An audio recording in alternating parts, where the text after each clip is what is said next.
say anything bad when they're judging the contestants? Ikaw, will you dare to be different or mangingimi ka kasi mga bata yun, so it's hard to hurt their feelings, right? Ay naku, wala akong pakialam sa Sige, sinabi mo yan, ha? Hindi. Alam nyo kasi, ganun din naman ako, mabait din ako sa mga bata. Pero siguro, medyo maloko ako ng konti.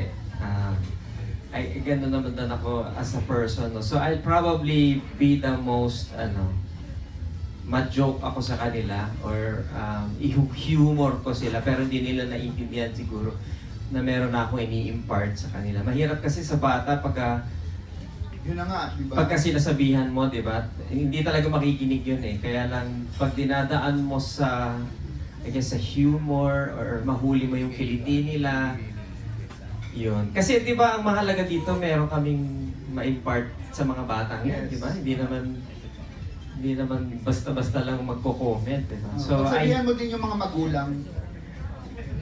Ay, Di ba? Hindi lang yung mga or kayo mga parents. kayo kasi mga magulang, huwag nyo nang, bigyan nyo ako ng parte sa mga panalo nyo. So, okay, I wish you well. Thank you. I think you made the right decision. Really? Kung galing sa inyo yan sinabi niya, I'll Kasi nga, put you on that. Oh. I'll post it on my face. Yes, Tanim and, pa, alam kasi mo na. this time, makakagawa ka na ng mga rom-coms na ginagawa ng Star Cinema at kakaribalin mo na si Piolo. Alam mo, doon din ako na-tense.